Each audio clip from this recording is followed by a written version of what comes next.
On se retrouve pour discuter de ce cas d'imagerie chez un patient qui bénéficie d'un scanner abdominopelvien sans puits après injection, avec ici une lésion hépatique spontanément hypodense qui va présenter un rehaussement périphérique au temps artériel et qui va se majorer sur ces différents temps.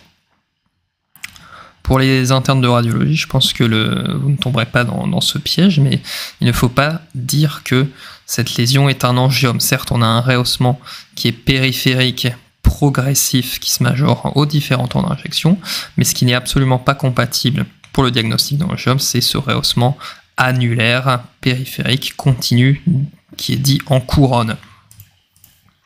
Devant une telle lésion, il faudra évoquer par exemple une métastase, un cholangiocarcinome. Et à quoi correspond cette couronne périphérique? Ça correspond à en fait cette couronne de néoangiogénèse qu'on voit dans les lésions plutôt malignes. Alors que dans un angiome, ce qu'on verra, c'est une lésion également qui est hypodense, mais qui va présenter des rehaussements qu'on dit en motte, en flaque, qui vont être périphériques et surtout discontinus. Le rehaussement annulaire n'est absolument pas compatible avec un angiome. Même chose ici, lésion qu'on devine hypodense, et ici une petite motte périphérique et discontinue qui est rehaussée au temps artériel.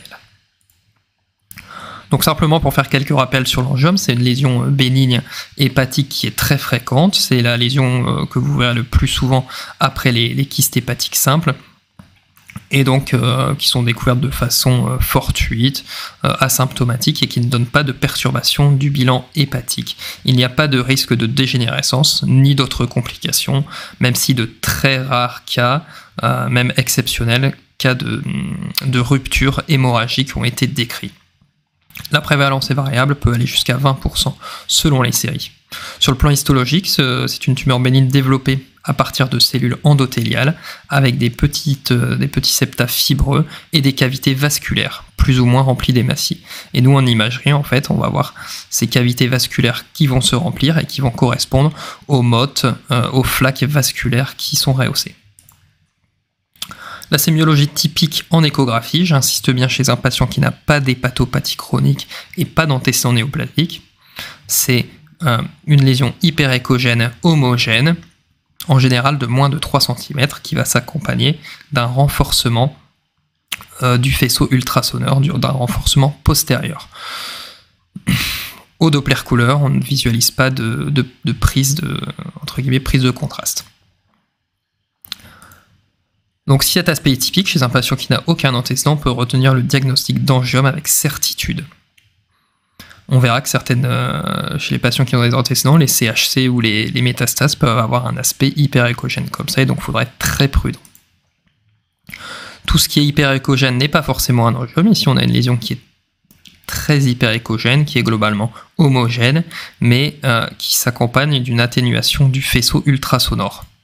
Et donc ça peut pas être un angiome, d'autant qu'au Doppler couleur, on visualise une hyperémie lésionnelle. Ici, c'était un cas d'adénome hépatocellulaire, qui a une lésion hépatique bénigne très rare, mais qui peut, elle, se compliquer, notamment de dégénérescence tumorale maligne en carcinome hépatocellulaire, ou qui présente également un risque de saignement au-delà d'une certaine taille.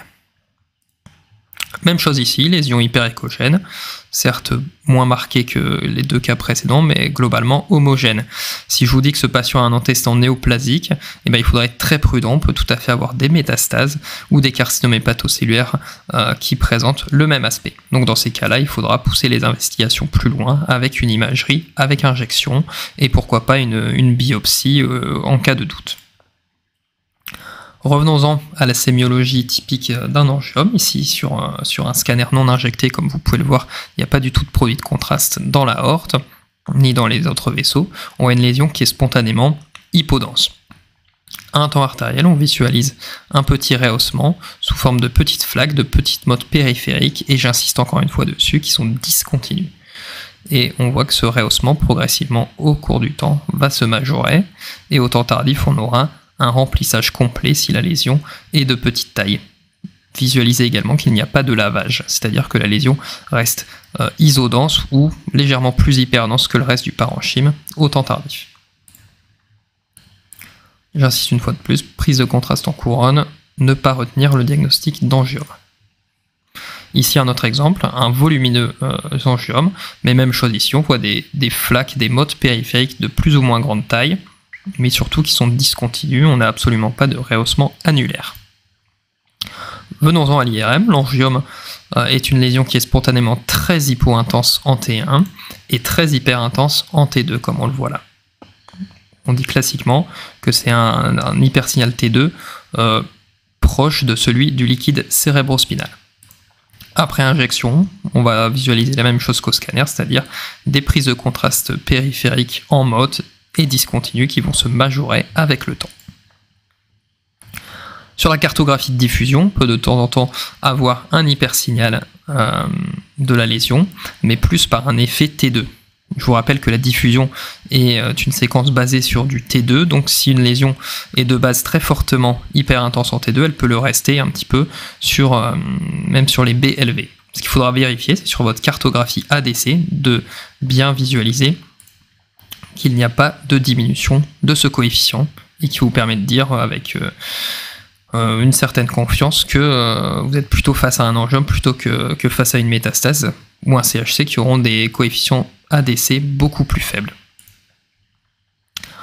Ici, volumineuse lésion très hyper intense en T2. Notez également, une fois de plus, un signal quasi similaire à celui du LCS, très hypo-intense en T1 avec dès ce temps précoce des petites flaques périphériques rehaussées qui vont se majorer progressivement, comme on peut le voir ici, mais toujours de façon discontinue. C'est assez classique dans les gros angiomes, au-dessus de 4-5 cm, de voir que le rehaussement est incomplet. Ça s'explique notamment par le fait qu'ils peuvent mettre beaucoup de temps à se remplir, parfois jusqu'à 1 ou 2 heures, et on ne garde pas le patient aussi longtemps dans l'imagerie, donc c'est pour ça que le rehaussement peut être incomplet, mais c'est pas du tout nécessaire de voir que ce rehaussement est complet pour pouvoir poser le diagnostic. Ici, je vous mets un autre exemple d'un angiome, hypodense, mais relativement par rapport au parenchyme hépatique, et on voit au temps artériel, puis au temps portal, ces modes périphériques et discontinus qui se majorent. Ici, un autre angiome en IRM, et c'est assez classique de voir, quand ils deviennent assez volumineux, des zones kystiques centrales, peut-être parce que l'apport artériel est insuffisant dans ces zones centrales, et on assiste donc à une petite dégénérescence kystique ici, qui est tout à fait typique dans les volumineux angiomes.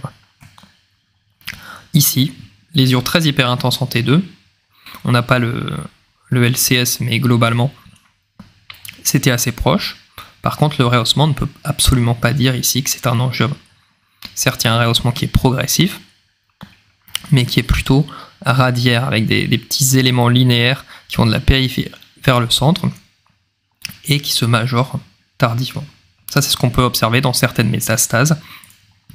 Et donc, si on n'a pas la lésion primitive, on pourra biopsier cette lésion.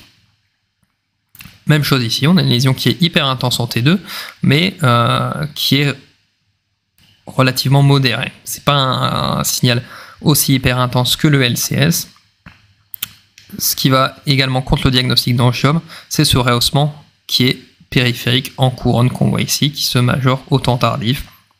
Et ici, il faudra évoquer plutôt des métastases avec un contingent fibreux, que ce soit des métastases de cancer du côlon ou du sein.